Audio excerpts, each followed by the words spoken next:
દાહોદ જિલ્લાના વકીલો અચોક્કસ મુદ્દતની હડતાલ પર। ગુજરાત હાઈકોર્ટ દ્વારા પેપર સાહિત્ય અને ફોન સંબંધિત બહાર પાડવામાં આવેલા નવા પરિપત્ર સામે દાહોદ જિલ્લાના વકીલોમાં ભારે અસંતોષ વ્યાપી ગયો છે। હાઈકોર્ટના આ નિયમોના વિરોધમાં દાહોદ જિલ્લા બાર એસોસિએશને મોટો નિર્ણય લેતા અચોક્કસ મુદ્દતની હડતાલનું શસ્ત્ર ઉગામ્યું છે। આ હડતાલના કારણે આજથી સમગ્ર દાહોદ જિલ્લાની તમામ કોર્ટમાં વકીલો ન્યાયિક કામગીરીથી અલિપ્ત રહ્યા છે।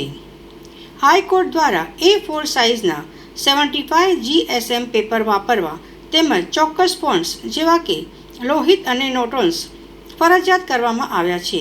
વકીલોનું કહેવું છે કે સ્થાનિક બજારમાં 75 GSM કાગળની ભારે અછત વર્તાઈ રહી છે। દૈનિક મુદ્દત, પુરુષિસ જામીન અરજીઓ અને સ્ટે અરજીઓ જેવી રોજિંદી કામગીરીને કમ્પ્યુટરાઇઝ્ડ ટાઈપિંગ કરાવવામાં વકીલો અને અરજદારોને ભારે મુશ્કેલીનો સામનો કરવો પડી રહ્યો છે। આ સમસ્યાના ઉકેલ માટે દાહોદ જિલ્લા બાર એસોસિએશન દ્વારા એક ઠરાવ પસાર કરવામાં આવ્યો છે। આ ઠરાવ નામદાર હાઈકોર્ટના ચીફ જસ્ટિસ, પ્રિન્સિપલ ડિસ્ટ્રિક્ટ જજ અને ગુજરાત બાર કાઉન્સિલને મોકલી આપવામાં આવ્યો છે।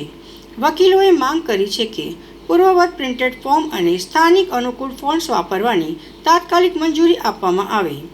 નામદાર ગુજરાત હાઈકોર્ટના જે પરિપત્ર બહાર પાડેલો છે, આ પરિપત્રની અંદર A4 પેપરમાં લોહિત લિપિની અંદર જે ફોન્ટ આપવાના છે એ બાબતમાં અને તમામ અરજીઓ ટાઈપવાળી માંગે છે। આ દાહોદ જિલ્લાના વકીલો માટે અશક્ય છે, તેમજ આ સુવિધાઓ પણ તાત્કાલિક મળી શકે તેમ નથી। ગુજરાતના સમગ્ર જિલ્લા અદાલતના વકીલો પણ આ પરિપત્રથી મુશ્કેલીમાં છે, જેથી દાહોદ બાર સંઘ તરફથી અમે તમામ વકીલ મિત્રોએ આ પરિપત્રોનો વિરોધ કરતા આજથી અચોક્કસ મુદતની હડતાલ પોતરેલા છે।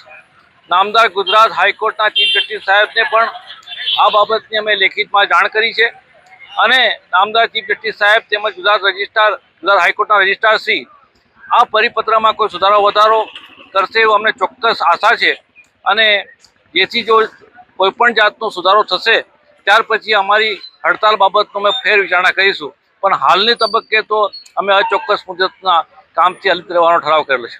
તમારી મુખ્ય માંગ શું છે?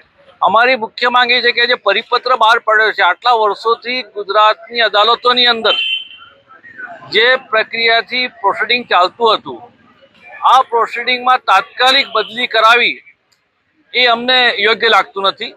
કારણ કે ટ્રાયલ કોર્ટની આખી હકીકત અલગ હોય છે અને હાઈકોર્ટની હકીકત અલગ હોય છે। ટ્રાયલ કોર્ટમાં અમારે તબક્કે અરજી આપવાના સંજોગો ઊભા થાય અને આવા સંજોગોની અંદર અમે તાત્કાલિક ટાઈપ કરીને આવી અરજી આપી શકીએ નહીં, એ બોલ પેનથી લખીને અમે આપી શકીએ, જેથી કરીને અમારો આ પરિપત્રનો વિરોધ છે। અને આ નિર્ણયથી તમારામાં શું નુકસાનનું સક્રિય? નુકસાન એવું છે કે આમાં સમયનો વ્યય થશે। બીજું કે જ્યારે અમારી પાસે આ સુવિધા પૂરેપૂરી ઉપલબ્ધ નહીં હોય ત્યારે અમારા કેસોની અંદર અમારા એડવર્સ ઓર્ડર થાય અને એમાં લિટિગેશનને બહુ મોટું નુકસાન થાય। એટલા માટે આ પરિપત્રનો અમે વિરોધ કરીએ છીએ। આપનું નામ? મારું નામ અજયસિંહ રાજનસિંહ ચૌહાણ, મેં દાહોદ જિલ્લા બાર